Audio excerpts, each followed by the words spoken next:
Alright, I'm ready. All right. In 3, 2, 1, it's premiere time. Play.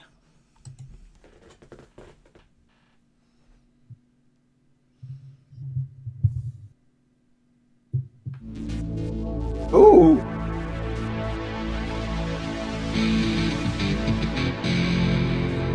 Oh, I know what's going on here.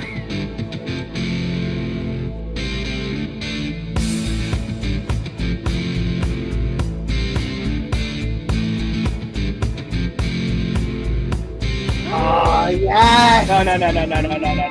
Oh my god! Nice.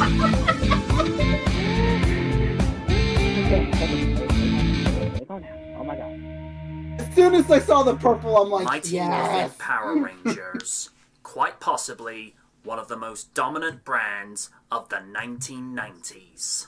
It took the world by storm from the day of the dumpster in 1993 that introduced the world to the first incarnation of Power Rangers of the Mighty Morphin era that was adapted from the Toei Super Sentai series Zyuranger that featured 6 extraordinary individuals that would transform into a defense team of multicolored spandex and helmet apparel, drawing power from dinosaurs. Although, it should be noted that the only 2 dinosaurs in either Zyuranger or Power Rangers were the Triceratops and the Tyrannosaurus. Pterodactyl did exist during the Mesozoic era, but they were flying reptiles, not dinosaurs. And the saber-toothed tiger and the mastodon didn't exist until millions of years later in the Ice Age, long after the dinosaurs became extinct.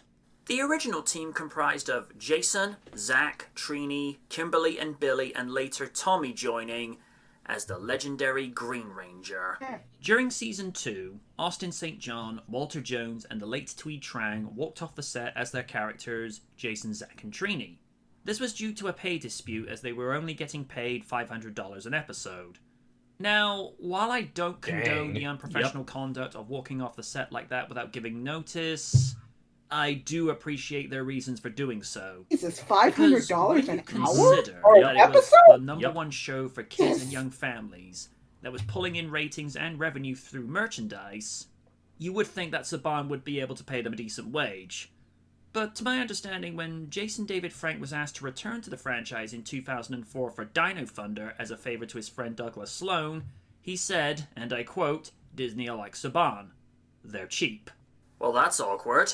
Oh! With 3 of the original principal actors walking off the set, they were replaced by Rocky, Adam, and Aisha as the Red, And Johnny Black, Anime. and Yellow Rangers, respectively, played by Stephen Cardonet, the Bosch, Johnny Young Bosch, and Karen Ashley, respectively. It was during the filming of the 3rd quarter of Season 2 that the cast would travel to Australia to film the movie whilst the series was still filming, of which the wedding and the return of the Green Ranger was filmed whilst they were on location as the movie was going over time. So it's fair to presume that the movie would have featured the original Red, Black, and Yellow Rangers had they not walked off the set. But it is what it is. Steve, Johnny, and Karen would join David Yost, Jason David Frank, and the irreplaceable Amy Jo Johnson as Power Rangers would get their first movie after only 2 years as a series. And so, for the silver anniversary, and I've always wanted to say this, it's morphin' time. If you're expecting groundbreaking and thespian-styled Oscar-worthy scripting from a Power Rangers story, then this ain't your movie. Power Rangers at its core is a good, goofy comedy action romp that is in on the joke. It knows it's absolutely ridiculous, and it's having fun with it, and it just wants the viewer to enjoy it. What the movie does well is taking the formula from the series and allow it to feel like an expanded episode of the show, but much larger in scope with regards to pacing, plot development, production value, and allowing time for the audience to breathe so that they can absorb the story. The movie starts with a charity sky that's my help favorite fund the opening Angel sequence Grove to a movie. Observatory with an approaching comet. A new evil is unearthed that represents Those Red Hot the threat Chili to life Peppers, on right? Earth. The Rangers try to Yeah, tackle it like- and have to acquire a new approach. Return to Earth, bring out the Zords, and destroy the monster Dead with the status midriff. quo resumed. Oh, Now, good that's the lord, episode format, that's with CGI. 3 times the runtime. I do like the message Still of ugly. what you're able to achieve when you only It was have your wits 1996. about you, and No, why yeah. you shouldn't take what you 95 have for actually. granted, which Billy highlights about Morphin. You know the funny thing about Morphin? What's that? You don't appreciate it because you can't do it anymore. Ah, no, It's a Billy. philosophical lesson that has been seen throughout life and fiction, of which was also seen in the Sonic Underground episode, When in Rome, where the Oracle states, "You did this without your powers. Think what you can accomplish with them." As much as I enjoyed the series back in the day, my biggest chief complaint was that they came across as too wholesome. Now, I'm not saying for 1 second that I'm advocating for them to be the complete polar opposite. That's not what I'm getting at. we have would the preferred reboot to have movie to do seen that. a balance whereby they're still decent at their core, but they're just a little more easygoing. I think this is what the 2017 iteration had a better grasp on, but I feel like those incarnations of the characters would have benefited by having less attitude. Crying out loud, they made Sonic the Hedgehog look modest by comparison, and he's supposed to be the hedgehog with attitude. In spite of that, it allows for a much like what you larger did scale there. version of the series with a lot more at scope and a much darker tone than that of the show, which I think this movie actually benefits from that. The principal cast from the series reprise their roles and they're on form. Karen Ashley is as pleasant as ever as Aisha, and David Yost is as competent and astute as Billy. I felt Johnny Young Bosch was underplayed as Adam, but then again, you have to remember that he wasn't exactly known for being too vocal in the series, and the same can be said for Stephen Cardenet as Rocky. Although Adam does get in 2 decent gems in the movie, such as I'm a frog. Aw. when he learns that he's a frog, and Welcome to Jurassic Park. Oh, when the no, group are walking through a forest, going past what can only be the planet's equivalent of dinosaur fossils. The ones who got the most dialogue were David, Jason David Frank as Tommy Oliver, and Amy Jo Johnson as Kimberly Hart. English actor Paul Freeman Oh, yeah, that's served as right. the movie's main antagonist, Ivan Ooze. Really, a the movie morphological really being gave that most had of the been sealed attention away for 6,000 years by a group Rangers. of warriors similar to the Power Rangers. Even then, that's stopping not really Ooze saying from ruling much. the world with an unparalleled terror.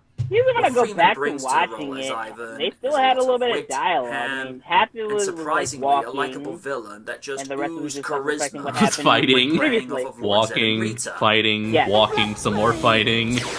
Sounds like Lord of the Rings. Well, I think My anybody favorite was line. expecting that. Nobody expects the Spanish Inquisition. You're right. Yes! The late Robert Axelrod reprises his vocal role Oh as Lord my Zed, and he sounds more intimidating than what he usually did for the I like what you show. did there. I Brilliant. put that down to the Oh, sound that's editing, good. that the movie had more of a budget to play with when compared to the series. He gives a good performance despite the limited screen time the character has. Barbara Goodson reprises her vocal role as Rita, and like Axelrod, she makes use of what screen time she has. Paul Schreier and Jason Narvey reprise their roles as comical school bullies in Bulk and Skull, and they add for the comedy relief when the Rangers are doing their charity contributions in the skydive, and they land in a construction site, in typical comedic fashion. Ending zone? Huh, where's the free food? You idiot! All your kicking and screaming threw off the Stealth Eagle sensor direction. Stealth Eagle? Stealth Eagle, my foot. Duck is more like it. Jamie Croft as Fred Kellman was used as the child audience participation in the movie as a metaphor that even someone that young can have the intuition and self-motivation to help make a difference. But I'll be frank here. I thought his story slowed the pacing down and just served as padding when the story broke away from the Rangers' quest to obtain the great power Yep. on Thanos. Gabrielle Fitzpatrick as Dulcia I found to be very endearing and charming as this warrior that had stood watch over the great power. It's rumoured that Catherine Sutherland had auditioned for the role of Dulcia at the time, but was turned down by the producers for being too young. Yeah, I also heard If her that. costume was being done today, it I wouldn't wanna be say- anywhere near I as remember her name. revealing Mariska in this movie. Hargitay actually auditioned But for I that go by role. the notion that Oh! this design was done yeah, I to heard show about her that too. power and athleticism. We would have had Detective And Benson. let's be fair, Gabrielle Yeah. must have trained vigorously to get into that amazing shape. Oh, good lord. I have mixed sentiments with regards to the effects of this movie. First off, I'll be fair. I thought the suits were a vast improvement over the spandex costumes on the series where they actually looked like they could take a pounding. It probably wasn't that comfortable for the cast, and even less so for the stunt actors who had to bear the brunt of the stunts, considering the weight of the suits was said to weigh up to 90 pounds from what I remember reading around the time of release. Some of the editing is atrocious. From the way they look, I can One tell. example that comes to mind is Tommy summoning his sentient saber, Saba. Rather than have a post-production edit where they could paint his sword in, what transpires is probably the worst-looking jump cut since Bill Murray's tablecloth in 1984's Ghostbusters. Although that by comparison looks good compared to this. And let's talk about the CG Zords, shall we? Oh, good lord. They looked cheap. Since the budget was $15 million, you're not going to get stellar visual effects at that cost. Oh yeah, that is super Now, low. I know some people will say a that bear! it's a You product made of a bear! its time, which they're right in that regard. But then I point to 1993's Jurassic Park, where the CG dinosaurs still look visually convincing to this day. Let me put it to you this way. The CG for the Zords would have been decent for a good budget PS2 game. Also, that's a I terrible guess it's mech true what they design. say. You only get what you pay for. Every time I go back to the movie, I always cringe looking at that shit. Now, I cannot fault the score for this picture, especially the majestic theme that is used when the Rangers receive their animal spirits of the Ninjetti, as this conveys the sense of magic and awe.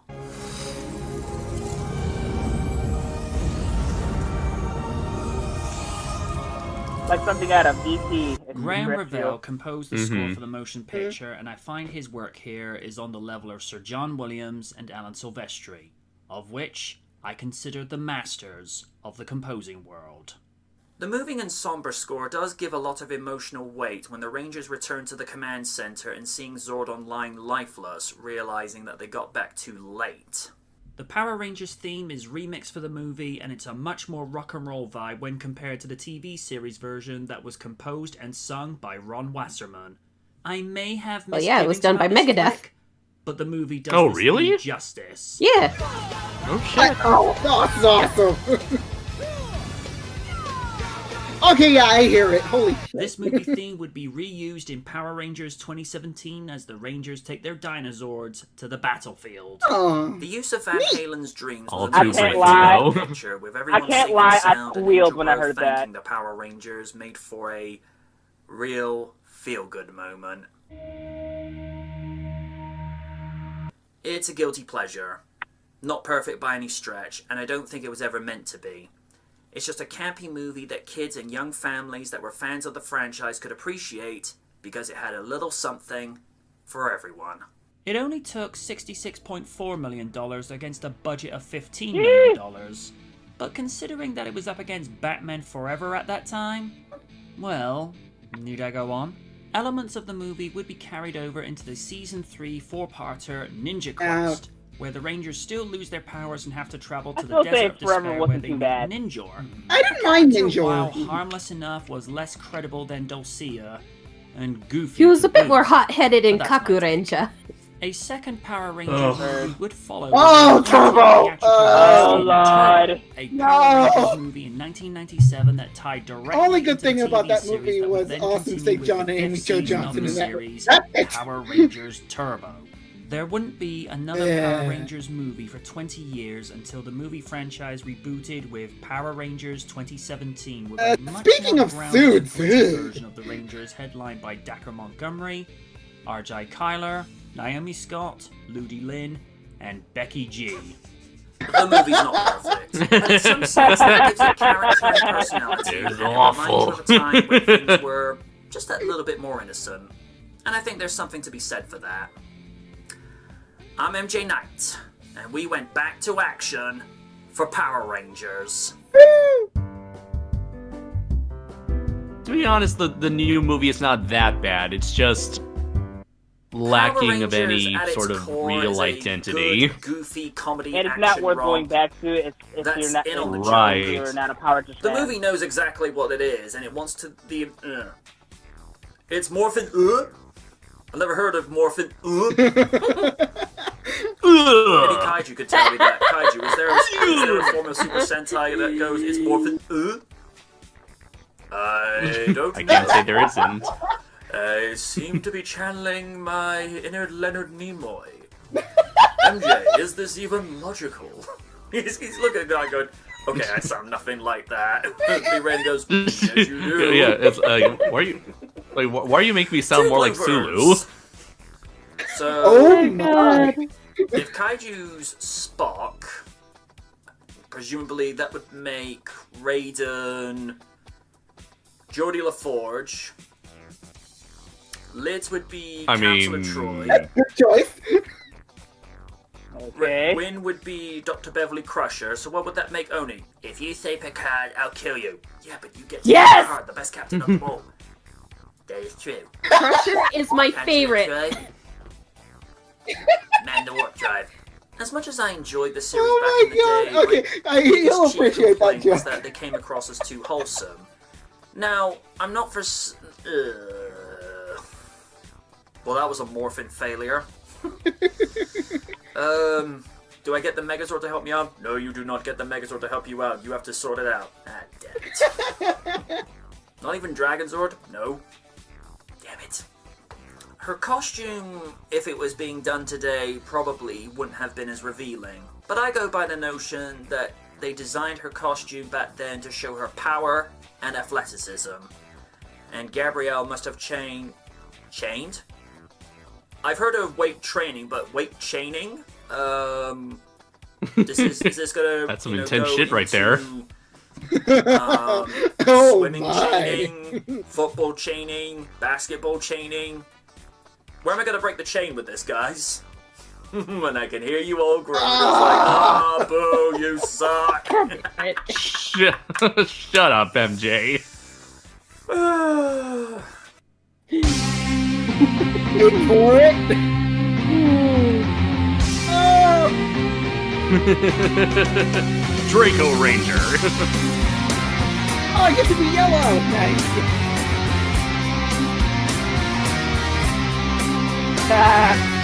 Yay, I'm red!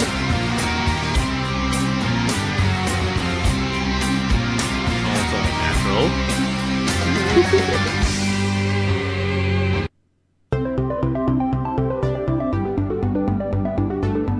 Although you think with my robot being Draco Azul, I'd be the Blue Ranger. That makes sense. Yeah, that would have worked easily, actually. Yeah, great video, man. Really, really, really good.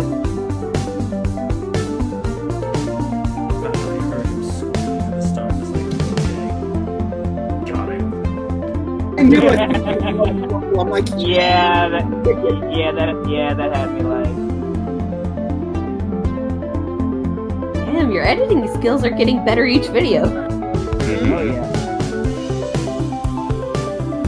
It's definitely a lot more tighter. What I tend to do now is I'll probably watch certain scenes 3 to 4 times in a row. First, and then something's off, and then play around with it 2 or 3 times more. It's like, okay, I've got it the way I want it now. There's a Kaiju suggestion to go the scrolling credits. Yeah, just to keep the pace moving faster. Yep. Okay, what are the comments section like? Unless there's a different version of Draco Azul from another. Aaron Izzards just said, "Oh wow, MJ, that's an insult to the PS2."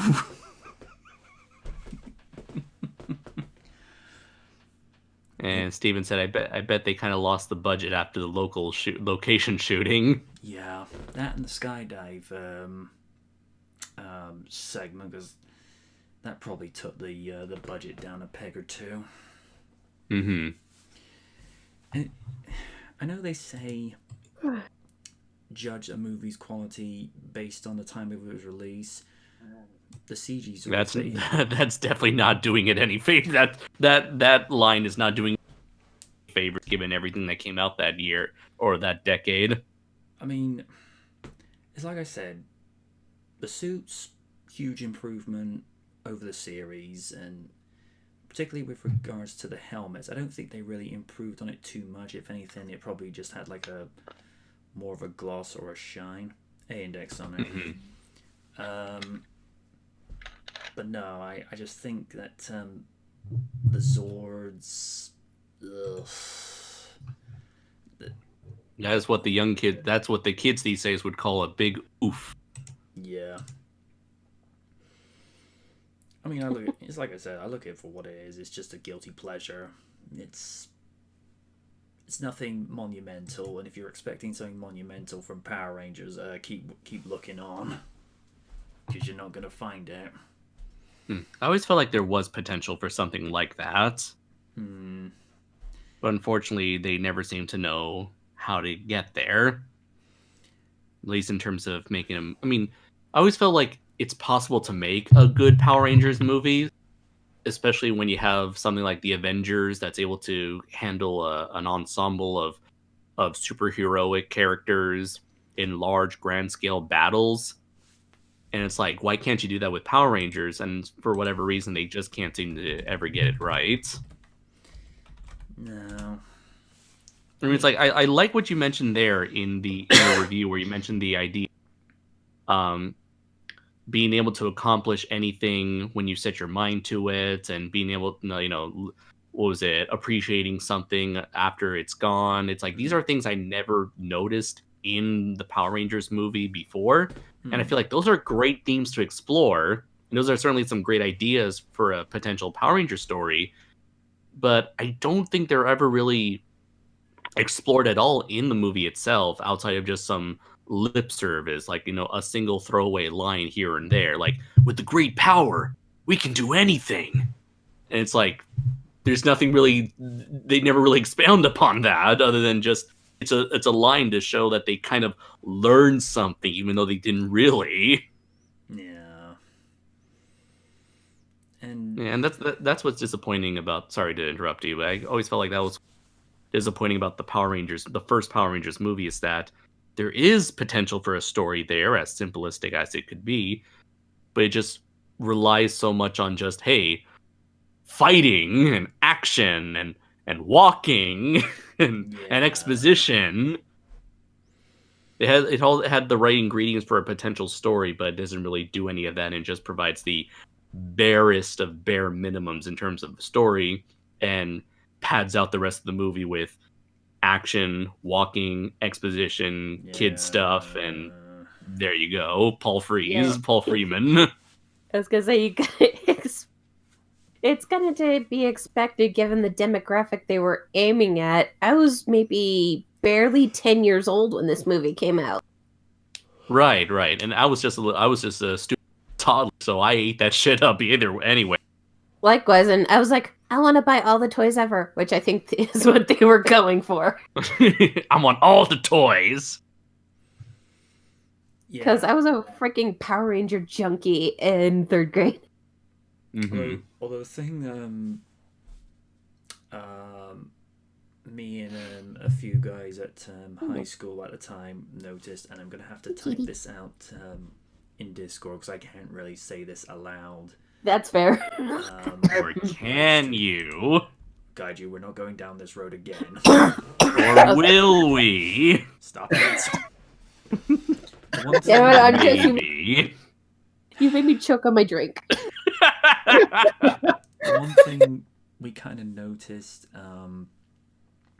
in photos of the action figures, and when I saw a couple of action figures in person, I noticed a few details that didn't seem appropriate on some of the figures, and I will simply say this.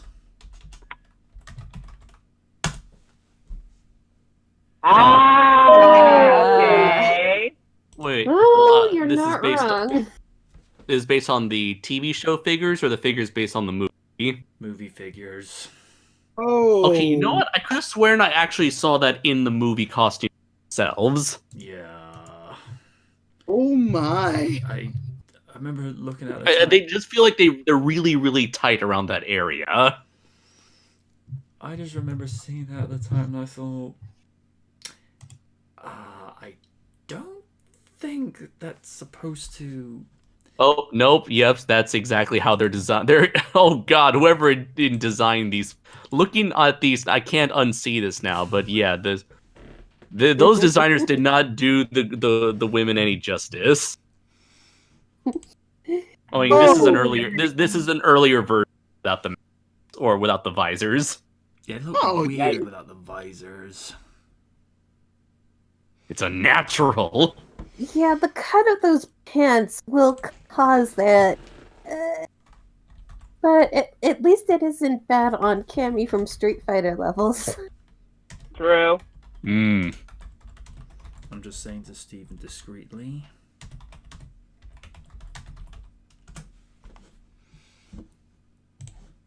Alright, Steve, you should see it in, I'm just gonna wait to see what his response is. And it's probably going to be this particular image of what he does as a meme. Hang on, let me find it a second because this thing's too hilarious. Hang on. I will find this because this is hilarious. Hang on. Wait. Ah, yes. Oh shit, that's it! I love the fact that you found the image from Awkward Zombie Comics. That is a great webcomic. It was just a meme picture that was flying around at the time, like, ooh, yeah, I'm going to procure this, yes. Yeah. A lot of people like to make memes out of her webcomics. Ugh. And of course, one of my buddies at the time saying, "I wonder what the male action figures look like." It's like, considering how inappropriate the female ones turned out, let's not even walk down that avenue. It'll end up looking image like that one Sentai image that Kaiju showed about that gun that was attached to the Megazord's midsection. Is like. That wasn't no gun, MJ. Oh, goody. Mental images already in my head. Push them out, Raiden. It was just happy to see you.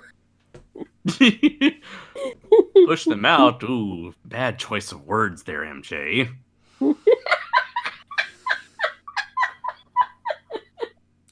Okay, fine.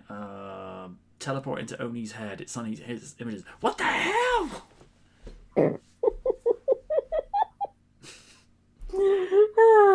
One of the outtakes that I didn't feature in because I knew there was actually two Oni jokes in there, and one of them would have been continuing the chain joke, and I just said maybe I can join John Cena's chain gang at long last, and I could imagine Oni throwing tomatoes at my screen going, I hate you, I disown you, I hate you, and I just go, Nikki Bella's in the Hall of Fame, I hate you. Oh my god. Oh god. That's why I asked Lids, like, I'll keep the Picard joke in there because Picard is Picard, he is everything, but I said, because I know the Nikki Bella thing's a hot topic for him and not in a good context, I said, should I have this one left in? And you're like, I'll have a word. But, by the time you actually got back to me, the review had been uploaded for about a good half hour by that point, and it took 40 minutes to do the render on it, and it'd be like, by the time I would get it re-rendered, re-uploaded, we would have been probably 40 minutes into the podcast by that point.